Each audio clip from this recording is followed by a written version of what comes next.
Now, I have the great pleasure of introducing this year's keynote speaker, Mayor Thomas Roach.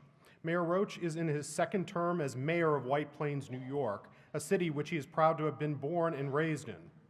Tom began his political career in White Plains Common Council, where he focused on constituent service, sound fiscal management, and the environment.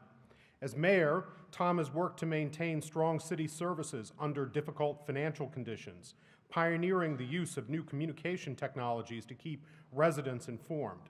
He's also an ardent environmentalist, spearheading projects to cap the city's landfill, promoting legislation that phases out certain types of heating oils, creating the first dedicated bike lanes in the county, and establishing a network of electric vehicle charging stations in municipally owned parking structures.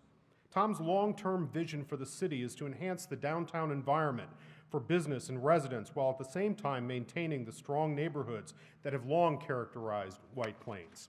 Mayor Roach, a 1983 graduate of the University at Albany, is a great friend of the university and Rockefeller College, and we are honored to have him with us today. So please join me in welcoming Mayor Thomas Roach to the podium.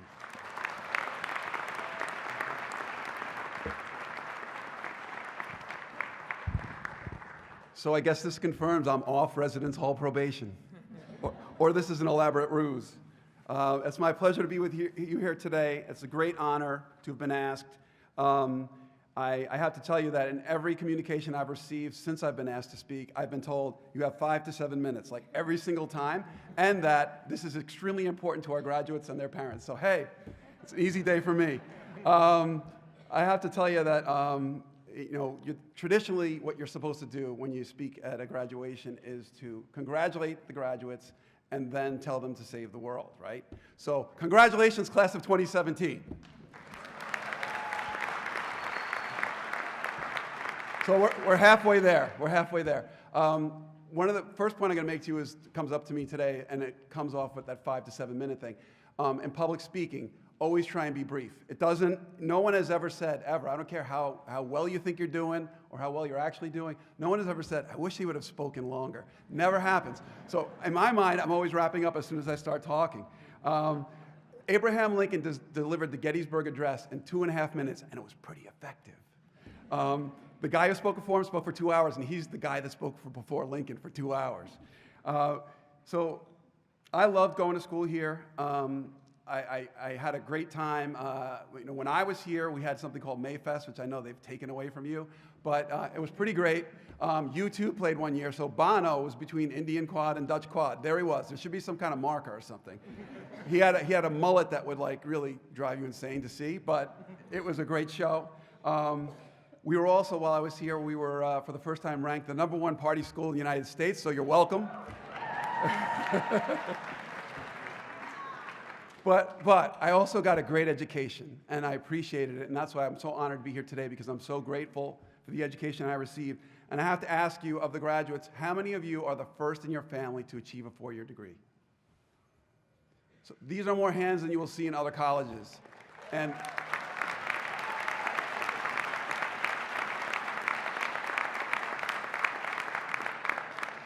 this is why public education is so important, because without strong public education, I'm K through law degree public education, K through whatever degree public education, you don't have a true democracy.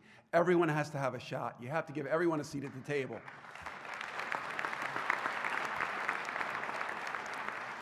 Neither of my parents got to go to college. My father came out of the Navy. He had to go into the Navy out of high school because the family needed money. He got his GED when he got out, and then he went at night to the community college to get an associate's degree and got lucky by getting into a company early, and he did well. My mom, smartest person in the family, smartest person in her family, didn't go to college because of her gender, because her brother, who was a year older, is the oldest boy, and he's going to go to college. Meanwhile, they graduated together, and he was a year older, so someone should have picked up on that. But it didn't work out well for him, and it definitely didn't work out for my mother. But they were both determined that we were going to go to college, and they had 4 kids in 5 years. No SUNY, no college for any of us. So I'm eternally grateful, and UA was great for me. We called it Albany State. Doesn't matter what you call it. They still can't.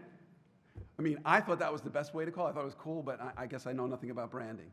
Part of what I want to say to you today is it's important that public education brings out the best in all of our people. And to all of you, I want to say, you have to own your talents. when I was a freshman, I got on the campus, and in those days, and I heard a complaint about the food. You don't know the half of it, man. We only had the cafeteria in the quad. That was it. There was no other option. You guys have all these options. It was like grilled cheese or hamburger, and somebody figured out if you open up the grilled cheese and stick a hamburger in it, it's different. That's the kind of ingenuity that was going on under those circumstances. But the first time I came on that concrete space station that they call the podium, and it was freshman orientation. I was already signed up. I'm here. I'm walking up with my parents, and I'm looking around, and I come from a small town, and I'm thinking, I feel so small. I cannot do this. I was overwhelmed by it. And so you get started. You go to an English professor. We had to write a paper on ragtime. So I had to write an essay on ragtime. So I'm the guy that hates ragtime, I guess. I mean, everyone loves this book and blah, blah, blah, but I hate it, particularly one aspect of it.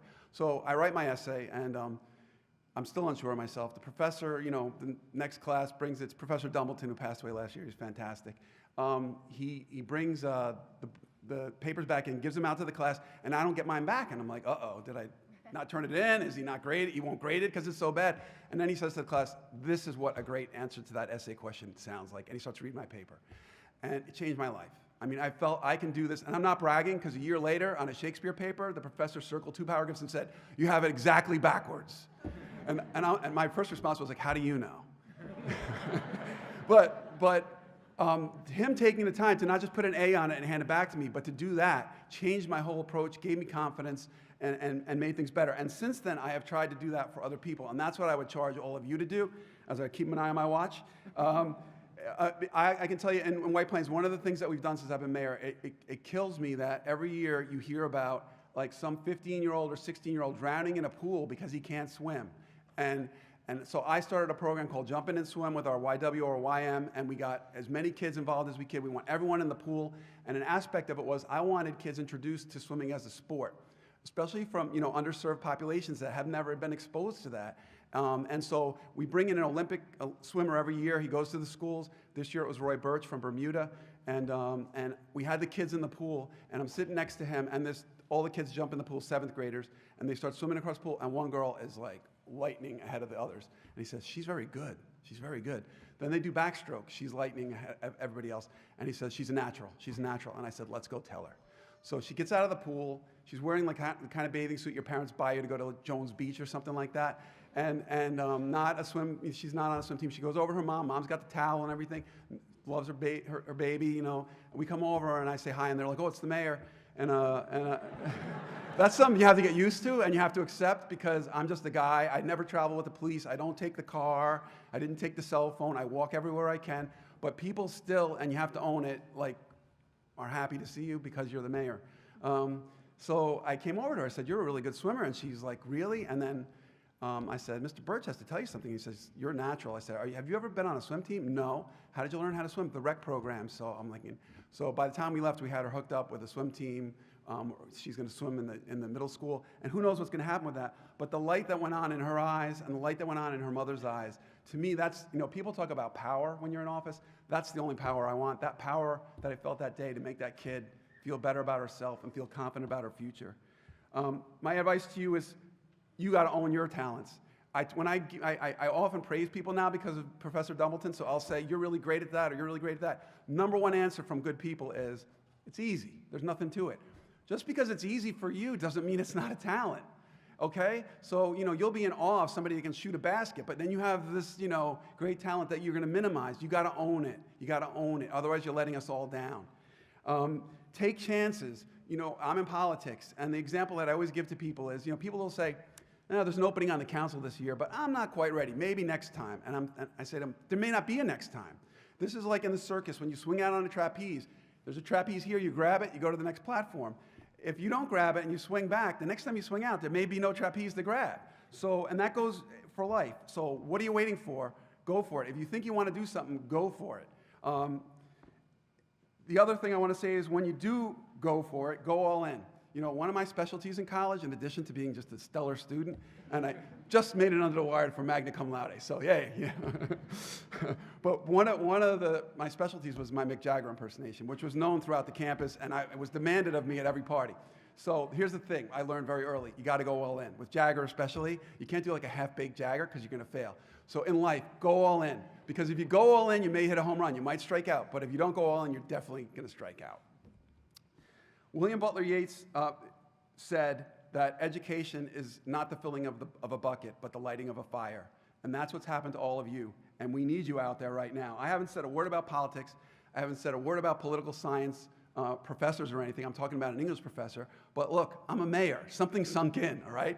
And it's one of my favorite parts of being mayor is when people ask me, what do you do with a political science degree? I'm like, well, I became a mayor. I don't know. But the politics right now is crazy and terrifying. I mean, you're not supposed to, I don't want to get political. I am a Democrat. I woke up the morning after the election and I just said, I'm going to protect my city. The oldest calling of a mayor is to be the one who locks the city, the town hall gates at the end of the day. And I'm going to protect people in my city no matter where they're from, who they love, how they worship.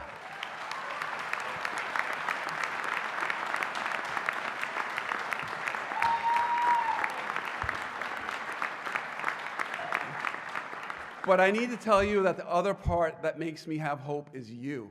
Because of what you did to earn this degree, how hard you worked, the knowledge you've been given, which we should all be grateful for.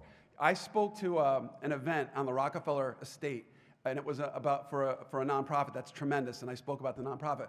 But I said, a personal privilege, I just want to say something to the Rockefeller family about Nelson Rockefeller, because he fought to get a state university established in this state. And I told him, I have 2 lawyers and 2 teachers in my family who would not be any of those things if it wasn't for that accomplishment. And think about the money, the political will, and with regard to you, Albany, the sheer volume of concrete that was required to make this happen. So we all owe something back, right? So I need you all to get out there and fight, to own your talent, to help other people, lift other people up. You know, I mentioned earlier about Abraham Lincoln, just to tell you 2.5 minutes or whatever. But, you know, go back and read the Gettysburg Address. It's like visiting Niagara Falls. Every time I go there, I'm amazed again. Read the Gettysburg Address. It is so short, and it says everything. It synopsizes our country in this tiny little document. And now it's on you, because what he's doing is he's standing on a battlefield, and the country is still pretty new, and the concept of people running their own government is still pretty new, and nobody even knows if it's going to work out. And he just came through a much more tumultuous period than we're dealing with. So he said, look at what these men who gave their lives, the least we can do is carry the ball. You know, democracy is a fragile glass, but it's not held by the president. It's held by us. It's held by you. And he summed up the whole thing. And you know, I don't know any of you, but I know all of you. And I know what you're made of. And I know what you can do. And he summed it all up by saying, government of the people, by the people, for the people, shall not perish from the earth. That's up to you. It's in your hands. You're qualified to do it. Own your talents. Go get it. Save the world.